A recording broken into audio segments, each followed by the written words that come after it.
दोस्तों इस बात में तो कोई भी शक नहीं है कि दुनिया के उन बदकिस्मत देशों में से एक अफगानिस्तान भी है कि जिन्होंने अपनी पूरी नस्ल को गोला बारूद, बंदूकें, तोपें और इन जैसे हथियारों की आवाज सुनाकर ही बड़ा किया है। इन नई जनरेशन का जन्म तो धमाकों की आवाज में हुआ ही था, लेकिन जैसे जैसे ये नई जनरेशन बड़ी हुई, ये नई नस्ल बड़ी हुई, तो किताबों की जगह उनके हाथ में, कलम की जगह उनके हाथ में बंदूकें ही दी गई, जो उन्हें मजबूरन उठाना पड़ी। और वजह साफ थी दोस्तों कि अफगानिस्तान पिछली कुछ दशकों से लगातार एक के बाद एक बड़ी जंगें लड़ता आ रहा है। और दोस्तों जिस जगह बहुत ज्यादा लड़ाई, जंग, वॉर वगैरह होते हैं, वो देश पिछड़ता चला जाता है। और इसका एक उदाहरण अफगानिस्तान भी है। और आज भी अफगानिस्तान की गिनती दुनिया के सबसे गरीब देशों में ही की जाती है। सिर्फ गरीबी ही नहीं दोस्तों, बल्कि इन खतरनाक जंगों ने अफगानिस्तान की नौजवान नस्ल को धीरे धीरे शिक्षा यानी कि एजुकेशन से बहुत कोसों दूर कर दिया। और इस आज के मॉडर्न दौर में भी अफगानिस्तान जैसे एक देश की ज्यादातर जो आबादी है वो बिना पढ़ी लिखी है। मगर दोस्तों अब बहुत ही साल बाद फाइनली कुछ इस तरह की खबरें निकल कर आ रही है, कुछ ऐसी खबरें और ऐसी बातें सुनाई दे रही हैं कि जो न सिर्फ अफगानिस्तान के लिए ही बहुत अच्छी हैं, बल्कि पूरे के पूरे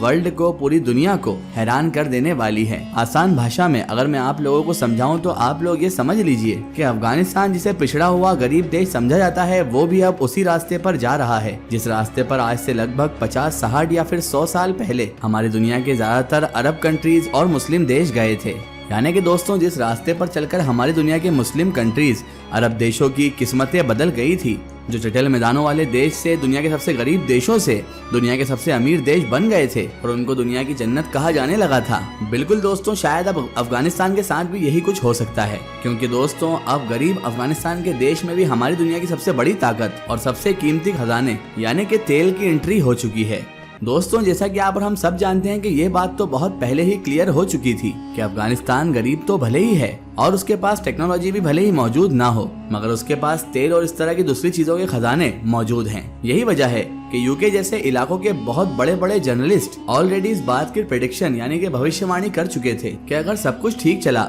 या फिर पिछले वक्त जैसी अफगानिस्तान पर कोई जंग ना आई, तो ये बात क्लियर है कि बहुत जल्द ही ये सारी जो चीजें हैं यानी कि कुदरती जो खजाने हैं वो अफगानिस्तान की किस्मत बदल कर रख देंगे और अफगानिस्तान को बिल्कुल उसी कंडीशन में ले जाएंगे कि जैसा कि किसी दौर में ये तेल और दूसरी इस तरह की चीजें दूसरे अरब देशों को लेकर गई थी। मगर दोस्तों यहाँ पर नोटिस करने वाली बात यह है कि अफगानिस्तान के पास तेल के खजाने तो मौजूद हैं, मगर इनको निकालने की जो टेक्नोलॉजी, जो मशीनें रहती हैं, वो इनके पास मौजूद नहीं। और ये बिल्कुल वही मामला है जो आज से तकरीबन 100 साल पहले अरब देशों के पास था। अरब देशों को तेल के कुएं तो मिल गए थे, बहुत सारे गैसेस के भंडार भी मिल गए थे, मगर उनके पास भी ऐसी टेक्नोलॉजी मौजूद नहीं थी कि जिसकी मदद से वो इन सारी चीजों का इस्तेमाल कर सकें और इनको निकाल सकें। ऐसी स्थिति में एंट्री हुई थी अमेरिका और यूरोप की ऐसी बड़ी बड़ी कंपनीज की कि जिन कंपनियों ने इन अरब कंट्रीज के साथ बड़े बड़े एग्रीमेंट, मुआहदे किए थे और यहाँ से तेल निकालने और दूसरी इस तरह के खनिजों को निकालने का काम शुरू कर दिया था। लेकिन दोस्तों यहाँ जाहिर सी बात है कि अफगानिस्तान तो अमेरिका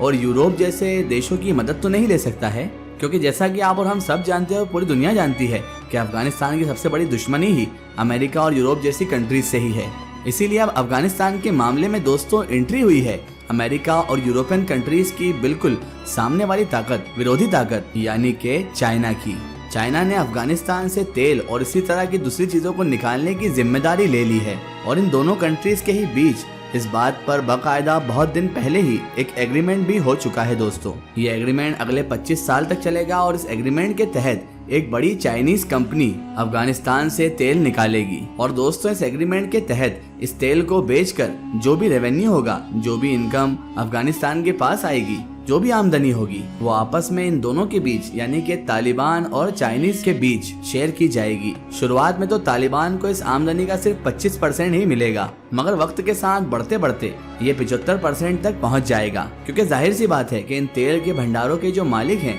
वो तो बेचारे अफगानिस्तान वाले ही हैं और इसके बदले में अफगानिस्तान की इस तालिबानी हुकूमत को चाइनीज कंपनी को बहुत अच्छी सिक्योरिटी भी प्रोवाइड कराना होगी, क्योंकि अफगानिस्तान के हालात से तो आप और हम सब अच्छी तरह से वाकिफ ही हैं और सिक्योरिटी की जरूरत इसलिए भी है कि ये सारा प्रोसेस, ये सारा काम चाइनीज कंपनी के लोग अच्छी तरह से कर सके। क्योंकि दोस्तों यहाँ पर आपको ये चीज याद दिलाना भी जरूरी है कि जब सऊदी अरेबिया में भी पहली बार तेल निकला था तो इस तरह का ही कॉन्ट्रैक्ट सऊदी अरब की हुकूमत ने उस दौर में अमेरिका की एक कंपनी के साथ किया था। दोस्तों अब अगर हम बात करें अफगानिस्तान के तेल के कुओं के बारे में, तो मैं आप लोगों को बता दूं कि सिर्फ अफगानिस्तान के 5 इलाकों में तेल के भंडार हैं और वो लगभग 4000 स्क्वायर किलोमीटर तक फैले हुए हैं। एक अंदाजे के मुताबिक अफगानिस्तान में तकरीबन 16 बिलियन बैरल्स के करीब तेल के भंडार मौजूद हैं। तेल के साथ साथ अफगानिस्तान गैस के खजानों से भी मालामाल है। वैसे तो अफगानिस्तान एक लैंडलॉर्ड कंट्री है, यानी कि एक ऐसा देश है कि जिसकी किसी भी तरफ से कोई समंदर मौजूद नहीं है, और जाहिर सी बात है कि अफगानिस्तान के लिए ये भी एक परेशानी की बात है,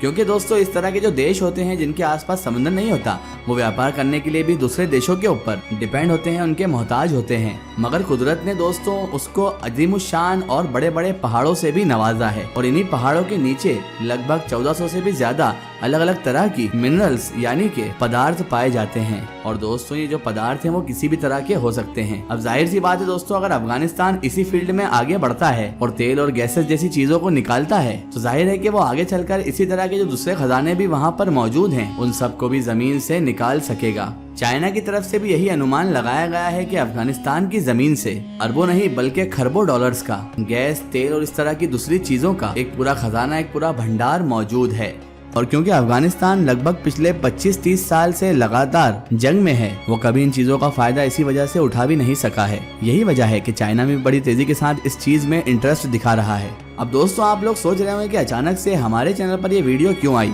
तो आज हम अचानक से आपको ये वीडियो इसलिए बता रहे हैं कि चाइना और तालिबान के बीच एक लंबे वक्त पहले जो एग्रीमेंट हुआ था, उस एग्रीमेंट पर अब अफगानिस्तान गवर्नमेंट ने और चाइनीज कंपनी ने काम भी शुरू कर दिया है कि अफगानिस्तान से चाइनीज कंपनी ने बाकायदा 2-3 दिन पहले तेल निकालना भी शुरू कर दिया है। यहाँ पर एक इंटरेस्टिंग बात ये भी है कि चाइनीज कंपनी ने जहाँ से तेल निकालने का काम स्टार्ट किया है, शुरू किया है, वो दरअसल अफगानिस्तान का एक ऐसा इलाका है दोस्तों कि जहाँ पर गरीबी बेइंतहा है। इसीलिए तालिबान गवर्नमेंट की तरफ से ये भी फैसला लिया गया है कि जिस इलाके से भी तेल निकाला जाएगा, उसी इलाके के नौजवानों को इस मामले में सबसे ज्यादा जॉब यानी कि नौकरियां दी जाएंगी, और ये सारे नौजवान लोग चाइनीज कंपनी के साथ मिलकर काम भी कर सकेंगे। रिपोर्ट्स के मुताबिक अफगानिस्तान के इस गरीब इलाके में चाइना की इस कंपनी ने लगभग 540 मिलियन डॉलर के करीब इन्वेस्टमेंट की है। इसके अलावा दोस्तों और बहुत सारी रिपोर्ट्स ये भी बताती हैं कि इस वक्त चाइना पूरे अफगानिस्तान में सबसे बड़ा इन्वेस्टर बन गया है। चाइना दोस्तों सिर्फ तेल में ही नहीं बल्कि अफगानिस्तान की जमीन के नीचे